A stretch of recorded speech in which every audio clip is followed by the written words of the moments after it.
Coming up next, an underrated treasure of the 70s and 80s who wrote and performed one of the most ear-candied, hook-laden classics of one of music's best years, 1984. Might be the best kept secret of that year. It's the one song that takes me right back to the 80s more than about any song from that decade. I mean, a true sonic time machine.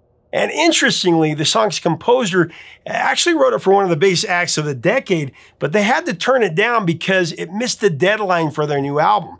So this artist has basically impersonated this group. He recorded it the way that he thought that they would do it. And it was so spot on. To this day, many people think it's this legendary act.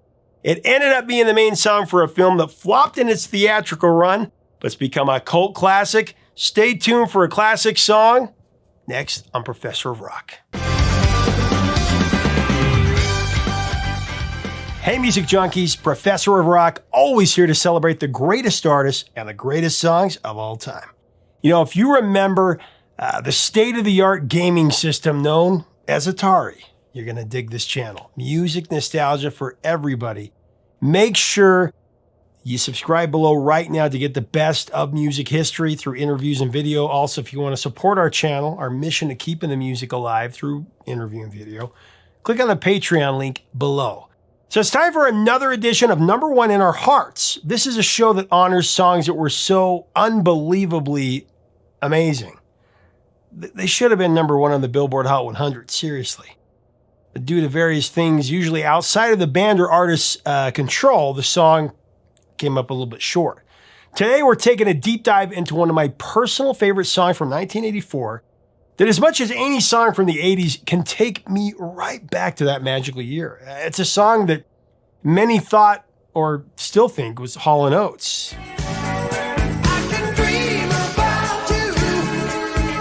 But it was a really talented guy who didn't get his due. I'm going to break down I Can Dream About You by Dan Hartman.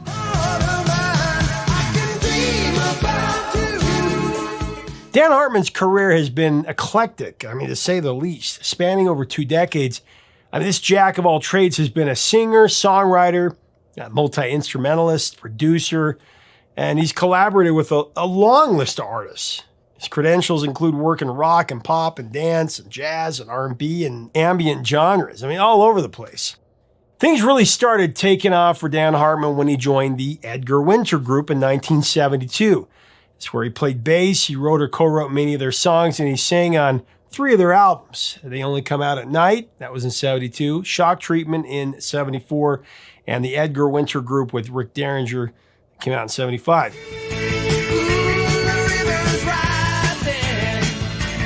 In fact, Hartman co-wrote and sang the classic rock ditty Free Ride.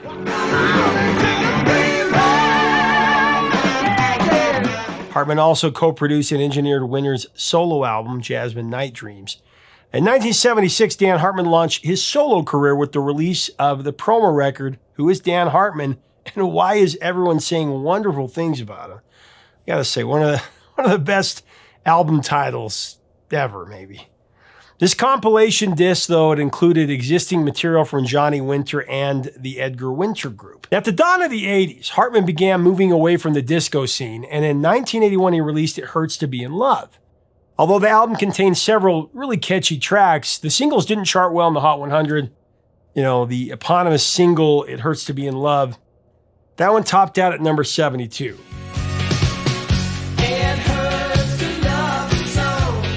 But for all his mixed songwriting success coming into the 80s, Dan Hartman had another trick up his sleeve. A great producer. Starting in the late 70s, Hartman honed his skills on multiple projects, including Foghat's Night Shift, 238 special albums, and the Average White Band Cupids in Fashion. 1982 is when that one came out. Now, Dan Hartman also wrote It's Never Too Late for Diana Ross on her 1981 album Why Do Fools Fall in Love.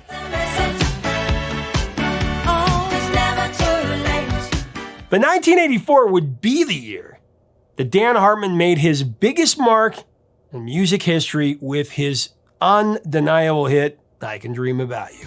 If I can't hold you tonight. You might be surprised to learn that it actually almost never happened. Seems like it happens a lot with the great ones. Hartman, who had a home recording studio, he was always at work on various projects, and a fair share of those ended up in the hands of other artists, especially in the 80s. So when he made the demo for I Can Dream About You, he actually didn't write it for himself. Rather, he wanted to pass it along to Hall and Oates, who were killing it at the time. And decades later, Daryl Hall would tell the story of what happened. He said, and I quote, "An old friend of ours, Dan Hartman, wrote this song. I remember back in the day, he came up to me and said, 'Hey, I have this great song I wrote for you guys. It's you. You have to sing the song.' And unfortunately, we had just finished an album and we couldn't put it on the album because it was done. So I said, 'Sorry, Dan.' And about 6 months later, I was watching MTV and there it was." End of quote.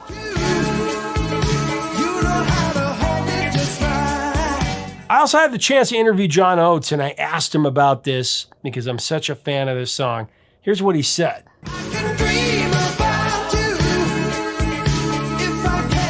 You know, it was a great song. I knew it was great, and I knew it sounded just like us. I can't remember the circumstances why we didn't record it. I think we had finished the record. I think you'd finished Big Bam Boom is what I remember. Yeah, and we just didn't want to like add another song. There was no place for it, and you know, it's a shame too because it would have been a really cool song for us. But he didn't do too badly with it himself. So. He kind of mimicked you guys on that song, really. Yeah. A lot of people to this day think that's Hall and Oates. That's right. That's okay. I like that too.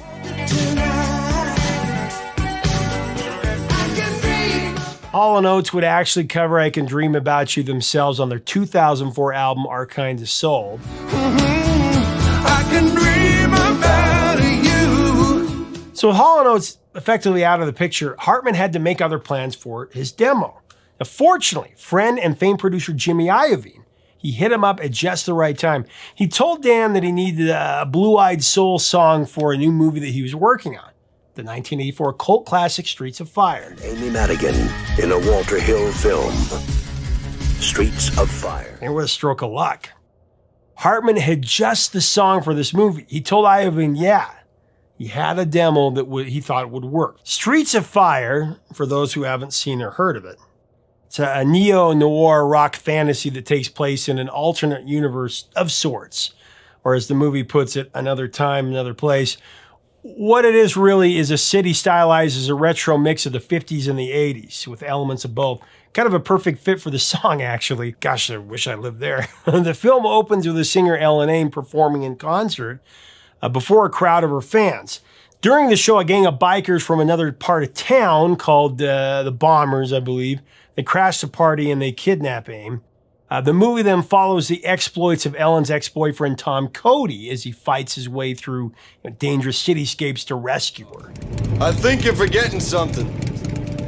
I got the gun. I can get guns. Now, although Streets of Fire boasts some striking visuals and has a really catchy soundtrack, it did bomb at the box office. However, since then, it has garnered a pretty faithful following. It's amassed an audience score of about 71% on Rotten Tomatoes. And, you know, it's, like I said, a cult classic. It's a quintessentially 80s cheeser. I really love it. But in the end, the most successful part of this enterprise was its soundtrack. And aside from I Can Dream About You, there are some other songs, worth noting. Starting with the Fix's Deeper and Deeper, great song.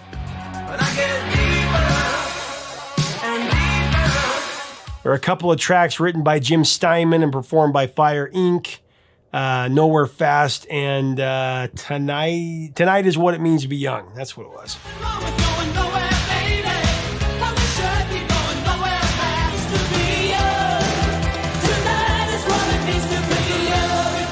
Rounding out the big names, Stevie Nicks and also Tom Petty both contributed as songwriters, resulting in the tracks Sorcerer and Never Be You.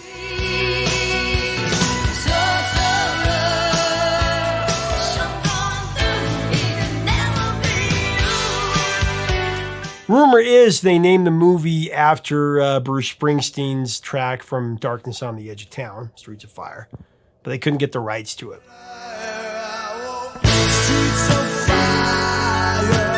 As for I Can Dream About You, in the movie it was sung by the fictional group The Sorrells,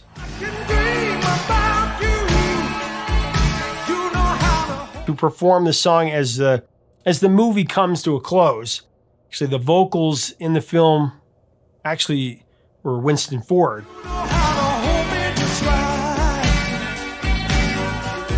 But for the soundtrack, it was all Dan Hartman. Actually, Dan insisted that he sing the song on the soundtrack and that his version be the single. Also, he did stipulate that his voice had to be featured on any video for the song. Although this would create some confusion, kind of like Eddie and the Cruisers like we were talking about a few weeks ago, it worked out for Hartman, making him a near overnight sensation. In fact, several sources have said that Dan admitted to approaching it the way he thought that Daryl Hall and John Oates would. You know, how they would record the song or sing it, which makes sense since he sent them the demo.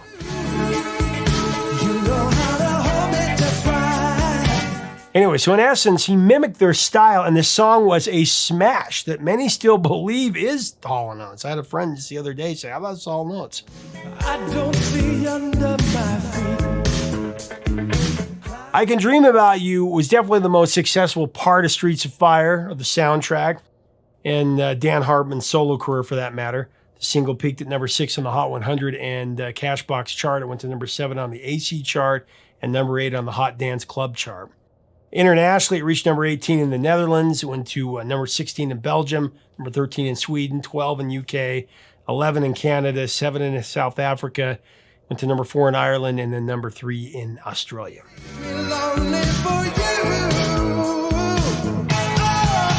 Now, Hartman's frequent songwriting partner, Charlie Midnight, he really summed the song up pretty perfectly when he described it as a perfect and timeless pop song with an infectious opening bass line that hooks you every time you hear it.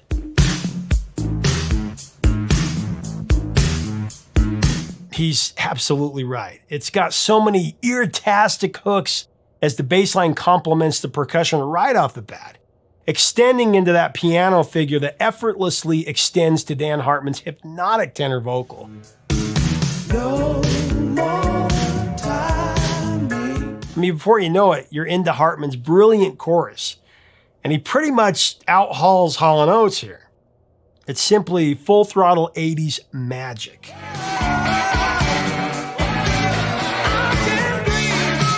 I Can Dream About You is also a key part of Hartman's 1984 solo record of the same name. Primarily a pop rock album, this 5th studio offering also included R&B and new wave elements in it. 2 singles besides the title track were issued, We Are the Young, and then there was also Second Nature.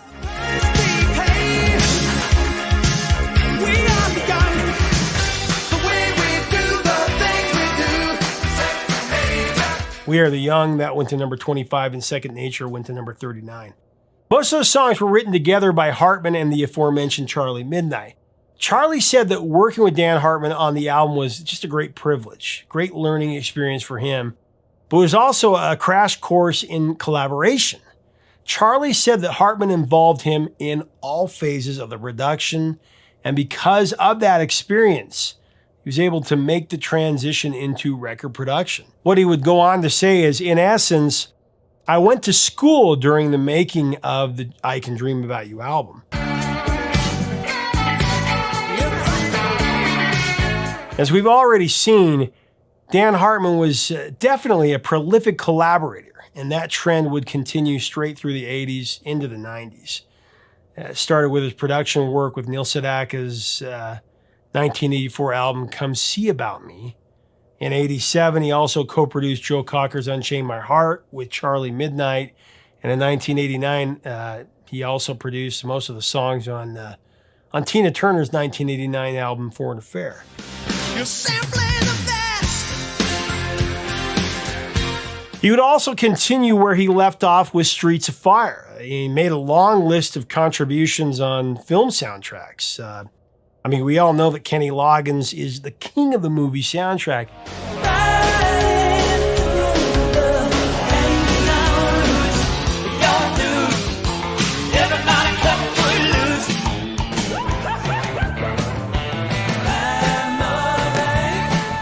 But I have to say that Dan Hartman has at least earned a spot on the Royal Court.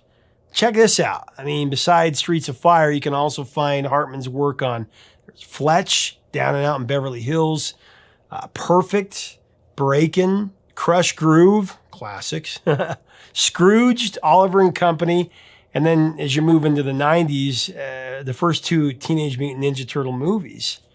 And during that run, his songs would be sung by big names, Shaka Khan, Billy Joel. Why should I worry? Why should I care? And then there's Little Richard. But even bigger than all of these was his contribution to the Rocky IV soundtrack in 1985, right? Living in America, sung by the great James Brown.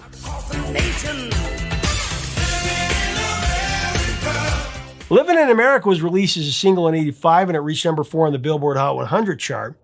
The song entered the top 40 on January 11, 1986, and it remained on the chart for 11 weeks.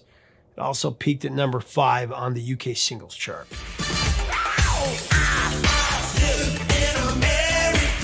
Actually, Hartman and Charlie Midnight were nominated for a Grammy Award for Best R&B Song, and Brown won a Grammy Award for Best Male R&B Vocal Performance for that song.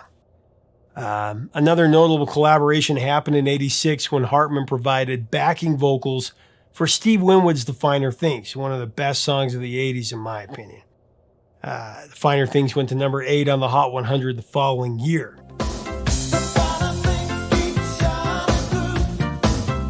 Now, I'm actually leaving a lot of projects out here, but I think you get the idea. Dan Hartman was a maniac. I mean, he was amazing. He kept pretty busy throughout the 80s.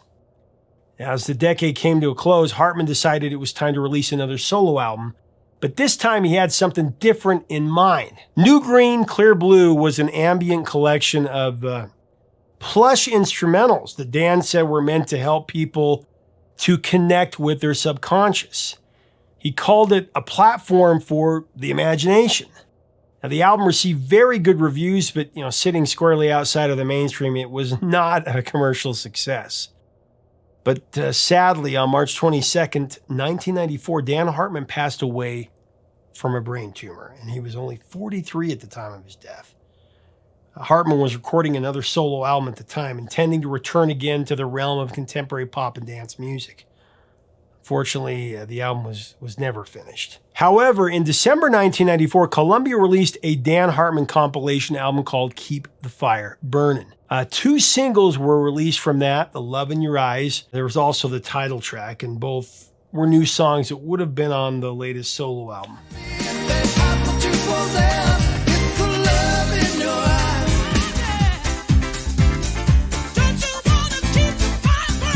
He definitely deserved celebration for gifting the world so many great songs and so many great productions. I definitely have to thank him. Summer of 1984. I mean, the summer of the 80s as far as I'm concerned.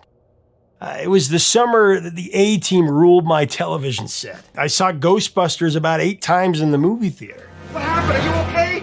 He slimed me. It was a summer where my friends and I had karate tournaments on the trampoline inspired by seeing The Karate Kid. And it was the summer where Bruce Springsteen, Prince, Michael Jackson, Duran Duran, Tina Turner, Wham, Van Halen, and I Can Dream About You by Dan Hartman was the soundtrack to a life worth having lived.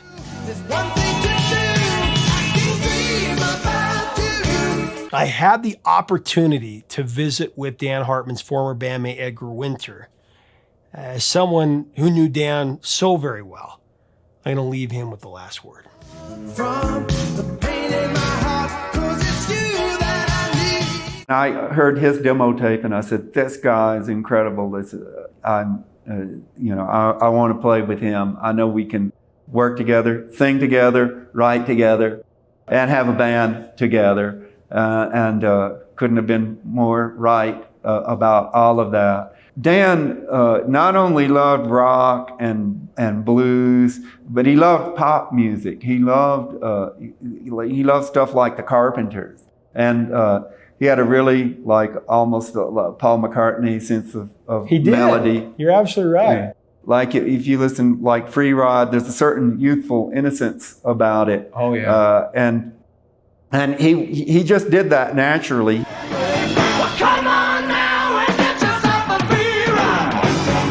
You know how to hold it just right. Leave us a comment about Dan Hartman and I Can Dream About You.